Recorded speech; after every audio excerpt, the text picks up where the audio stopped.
자, 이번엔 세 가지 키워드로 시장을 들여다보는 마켓 트라이앵글 시간입니다. 도움말씀의 LS증권의 정다운 수석연구원과 함께합니다. 안녕하십니까? 안녕하십니까? 연구원님 연휴 잘 보내셨을까요? 네네. 좀 좋은 얘기로 시작을 하고 싶은데 지금 시장 상황이 심상치가 않습니다. 네. 키워드들로 바로 살펴보도록 할게요. 첫 번째 키워드 보여주시죠. 첫 번째 키워드는 중동 화약고 폭발입니다. 지금 실시간으로 속보가 계속 나오고 있습니다. 우선 호르무즈 해협이 봉쇄됐다는 소식이 제일 충격적이었는데 이게 앞으로 증시에 미칠 영향도 상당할 것 같거든요. 계속해서 소식이 나오고 있는 만큼 업데이트도 필요할 것 같은데 오늘 우리 증시 좀 잘 버텨줄 수 있을까요? 어떻게 생각하시죠? 사실 저도 이제 호르무즈 해협이 봉쇄가 안 된다라는 생각, 그리고 단기간 안에 이러한 지정학적 리스크가 마무리될 것이다라는 부분을 기본 시나리오로 좀 생각을 하고 사실은 좀 왔었는데 아침에 일어나 보니까 이게 호르무즈 해협 봉쇄에 대한 이야기들이 나오고 있고 그렇죠. 좀 더 장기화되는 시나리오들을 걱정하게 되는 그런 뉴스들이 계속해서 나오고 있습니다. 그러다 보니까 시장에 대해서 고민이 아무래도 좀 깊어질 수밖에 없는 시점인 것 같습니다.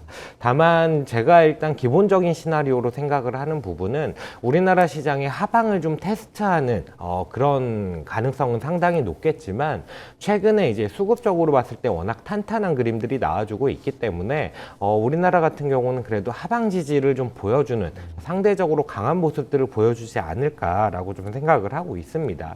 일단 기본적인 시나리오는 제5차 중동 전쟁과 같이 확전 양상으로는 좀 가는 그림이 제한적이다라는 관점에서 접근을 하고 있고요. 그러다 보니까 이제 우리나라 증시가 휴장을 했던 어제 같은 경우에도 아시아 증시가 상대적으로 강한 모습들을 잘 버텨주는 모습들을 보였다. 이렇게 그렇죠. 좀 평가를 하고 있고요. 앞으로의 관건은 유가가 얼마나 빠르게 안정되느냐. 그 말은 결국은 앞에서 말씀드렸던 지정학적 리스크가 얼마나 빠르게 안정되느냐에 대한 그림일 것 같다라고 좀 얘기를 드리고 있고요. 우리나라 수급상으로 봤을 때 무엇보다도 이제 개인 투자자들이 ETF를 강하게 순매수하면서 시장이 버텨주는 그런 양상을 보여주고 있거든요. 버텨주거나 아니면 추가 상승하거나 이런 모습들을 보여주고 있는데 개인 수급으로 바라봤을 때 아직까지도 가계의 유동성을 감안해 보면은 저는 개인적으로 한 50조 원 이상의 추가적인 매수 여력이 있다라고 판단을 하고 있기 때문에 하방을 테스트하긴 하겠으나 그래도 시장의 추세가 바뀐다기보다는 잘 버텨주는 그림으로 가지 않겠나 이렇게 좀 생각을 하고 있습니다. 네. 그리고 전쟁과 관련해서 그런 얘기들이 많이 나오더라고요. 트럼프 대통령이 이제 중간 선거를 앞두고 내건 어떤 정치적인 승부수다라는 표현이 있는데 지지율에도 실제로 도움이 될 수 있을까요? 외신들 반응을 보면 미국인들의 좀 반감이 커졌다 이런 얘기들도 들려오는 것 같은데 어떻게 생각하시죠? 이 부분 역시도 단기에 끝나줘야 이게 트럼프가 원하는 대로의 모습으로 갈 수 있다라고 생각을 합니다. 네. 두 가지가 있을 것 같은데 한 가지는 단기적으로 결집 효과를 기대를 할 수 있느냐, 그리고 또 한 가지는 그 이후에 유가가 얼마나 빠르게 안정될 수 있느냐, 이 두 가지 관점인데 일단 결집 효과 측면에서는 아시겠지만은 최근에 트럼프 대통령에 대한 지지율이 꾸준히 낮아지고 있는 상황입니다. 이 상황에서 아무래도 내부적인 경제라든지 민생이라든지 이런 문제에서 약간은 외부로 시선을 좀 돌리는 듯한 그런 효과를 가져올 수 있는 결집 효과를 좀 기대를 해볼 수 있다라고 좀 말씀을 드리고 있고, 다만 미국에서 이런 선거가 치러질 때 가장 중요하게 작용하는 문제는 무엇보다 경제에 대한 부분들입니다. 특히나 이제 최근에 이런 선거, 정치적인 이슈들을 살펴봤을 때 민생에 대한 이슈가 워낙 화두로 자리 잡고 있는 상황인 만큼 유가가 안정이 돼야 이런 경기가 좋아진다라고 하는 부분이 사실은 가계 입장에서, 소비자 입장에서는 실질적인 소득이 올라오느냐라는 부분이거든요. 그 실질이라는 부분 자체가 물가가 낮게 유지가 돼야 된다라는 거고, 이렇게 물가가 낮게 유지되려면 안 그래도 이제 AI로 인한 치플레이션이라든지 이런 것들이 화두가 되고 있는 상황에서 유가마저 만약에 지금보다 더 높아지는 그림으로 가준다라고 했을 때에는 단기적인 결집 효과 이상의 악영향을 좀 끼칠 수 있다라는 판단이 되기 때문에 이 역시도 얼마나 빠르게 이러한 지정학적 리스크를 안정을 시키고 유가도 하향 안정화시킬 수 있느냐, 이 부분이 사실은 관건이다라고 판단을 하고 있습니다. 네. 결국 국제 유가 향방에 따라 트럼프 대통령의 지지율도 좀 판가름되지 않을까 생각이 드는 부분이고요. 그렇다면 가장 궁금한 내용이 이제 이런 상황에서 우리가 대응 전략을 또 어떻게 짜야 되느냐가 또 중요할 듯합니다. 오늘 시장에서 만약에 급락이 나오게 된다면 같이 좀 이 비중을 줄여 나가는 게 맞을까요? 아니면 좀 더 지켜보고 관망하는 게 나을까요? 일단 지금 포트폴리오가 어떻게 구성이 되어 있느냐에 따라서 접근이 다를 텐데 저는 지금 시점이라면은 일정 부분의 현금은 가지고 있는 상황이어야 된다라고 좀 말씀을 드리고 있습니다. 단기적인 급락에 대한 가능성은 사실은 크게 보고 있지는 않습니다만 안 그래도 지금 최근에 시장을 살펴보면은 차익 실현 욕구를 좀 높일 만한 이슈들이 좀 불거지고 있는 상황입니다. 그렇죠. 미국 시장 같은 경우는 간밤에는 좀 반등하는 모습들을 보이기는 했습니다만 우리나라 시장의 가장 강한 상승 동인이라고 할 수 있는 AI 그리고 AI로 인해서 반도체 이익에 대한 기대감이 가파르게 올라온다라는 부분인데 사실 해외 이슈를 살펴보면은 엔비디아를 비롯해서 하이퍼스케일러들이 캐펙스 투자가 정점을 기록하고 이후에는 낮아진다, 증가율이 낮아진다라는 측면에서 엔비디아의 실적 증가율도 좀 낮아진다라는 우려들을 하고 있는 거고 이와 더불어서 유동성 측면에서 살펴보면은 사모신용이라든지 아니면 말씀드렸던 하이퍼스케일러들의 자금 조달 그리고 이 자금 조달을 함으로써 아무래도 자사주 매입 같은 부분은 줄어드는 그림들 그리고 뭐 블루아울과 같은 이런 사모신용과 관련된 업체들 이런 것들을 생각해 보면은 아무래도 좀 차익 실현에 대한 욕구가 높아질 수 있는 환경이다라고 생각을 하기 때문에 제 생각에는 지금 시점이라면 현금을 어느 정도는 보유했어야 된다라고 좀 말씀을 드리고 싶고 그러면은 시장은 어떻게 될 것 같냐라고 했을 때 저는 그래도 버티는 그림을 생각을 하고 있다라고 말씀을 드렸고요. 그런 관점이라고 한다면은 저는 코스닥에는 여전히 좀 기회가 있지 않을까라고 생각을 합니다. 3월이 됐는데 이번 달에 이제 액티브 ETF, 코스닥 액티브 ETF가 출시가 될 예정이기 때문에 이런 그림으로 보면은 코스닥에 대한 수급 유입 그리고 이런 키 맞추기에 대한 부분들이 좀 나타날 수 있는 환경이기 때문에 저는 코스닥의 관심은 여전히 유효하지 않을까 이렇게 좀 접근을 하고 있습니다. 네. 결국 그동안 많이 못 올랐던 종목들 위주로 현금을 든 상태에서 좀 예의주시하는 게 좋아 보일 듯합니다. 자, 첫 번째 키워드 체크해봤고요. 이제 두 번째 키워드로 넘어가 보도록 할게요. 두 번째 키워드 보여주시죠.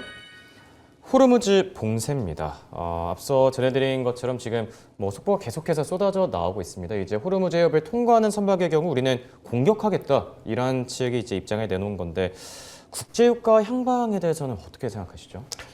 국제유가 향방에 대해서는 단기적인 오버슈팅은 어쩔 수 없다라고 생각을 합니다. 사실 다만 좀 단기적으로 끝나고 호르무즈 해협 봉쇄에 대한 부분들도 진행이 안 됐다라고 한다면은 저는 한 10에서 20% 정도가 상방의 한계이지 않을까라고 생각을 했는데 일단 이란 혁명수비대에서 호르무즈 해협 봉쇄를 좀 발표를 한 상황이니만큼 앞으로의 뉴스 플로우를 조금 더 체크를 해볼 필요는 있겠다라고 생각을 하고 있고요.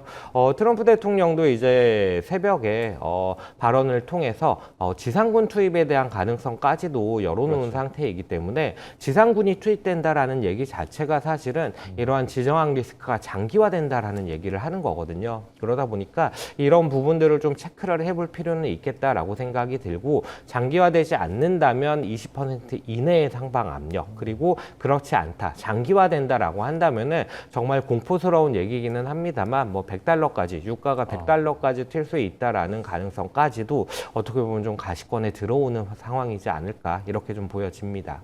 그렇다면 우리나라 기업들이 입게 될 이 수출 타격에 대해서는 이제 호르무즈과 해협이 봉쇄된 상태에서 어느 정도 영향을 미치게 될까요? 수출 관점에서는 수출 물량 자체가 줄어든다거나 하는 부분은 아닙니다만 무역 수지 측면에서는 아무래도 압박을 받을 수밖에 없습니다. 우리나라는 뭐 아시겠지만 수출 중심의 국가이고 이렇게 수출 중심의 국가인데 에너지에 대한 해외 의존도가 상당히 높은 국가입니다. 그만큼 해외 에너지, 유가 같은 부분들이 우리나라에게는 대표적인 비용 변수로 작용을 한다라는 관점에서 접근을 해야 되고 그렇게 바라봤을 때는 무역 수지 측면에서 아무래도 타격이 좀 있을 수밖에 없지 않나라고 좀 저희는 생각을 하고 있고요. 더불어서 이제 카타르에서 LNG를 수출하는 부분에 있어서도 지금 카타르 에너지의 중요한 생산 시설 중에 하나가 생산 중단에 들어간 상황이거든요. 그만큼 이게 우리나라에는 조금은 안 좋은 그림으로 가는 양상들이 있어서 이 부분들을 좀 체크는 해봐야 되지 않을까 이렇게 좀 보여집니다. 네.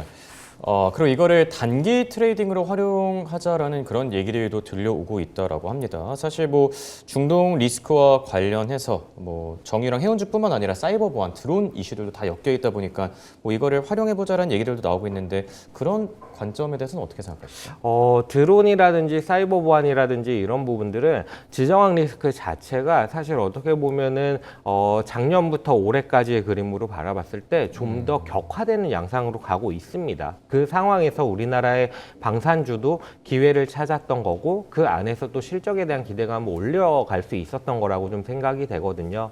그런 환경이라면은 아무래도 사이버 보안이나 드론 같은 쪽에도 어느 정도는 좀 기대를 해볼 만한 환경이 되지 않을까라고 생각이 되는데 우리나라 시장에서는 관련주가 약간은 좀 부족하다라는 부분이 약간은 아쉬운 부분이고 해운주라든지 뭐 아니면은 또 다른 방산이라든지 이런 것들이 있는데 방산 같은 경우는 실적이 워낙 좋은 상황에서 최근에 주도주 내에서 상대적으로 좀 부진한 양상을 보였기 때문에 가장 좀 관심을 가지면 좋을 것 같고 해운주 같은 것들은 단기적으로는 이제 항로를 좀 변경해서 돌아서 가야 되기 때문에 단가가 좀 올라가는 부분들은 있을 수 있습니다. 다만 이게 추세적으로 이어지느냐라는 부분에 있어서는 사실은 좀 약한 업종이지 않을까 이렇게 좀 생각이 됩니다.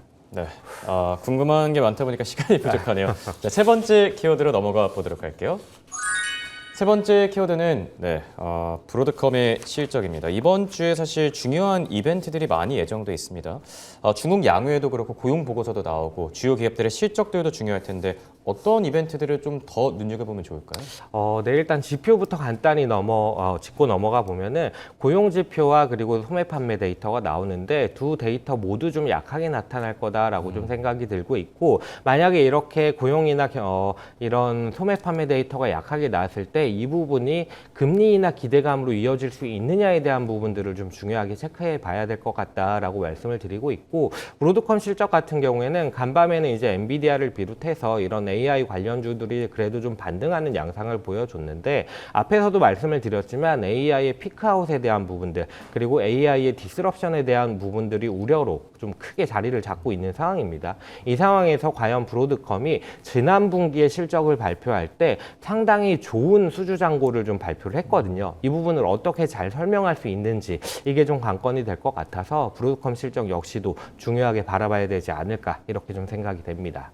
네, 주요 경제 지표들과 함께 양회, 여기에 또 브로드컴의 실적까지 잘 챙겨보는 게 좋을 듯하네요. 지금까지 도움말씀의 LS증권의 정다운 수석연구원과 함께했습니다. 대단히 고맙습니다. 감사합니다.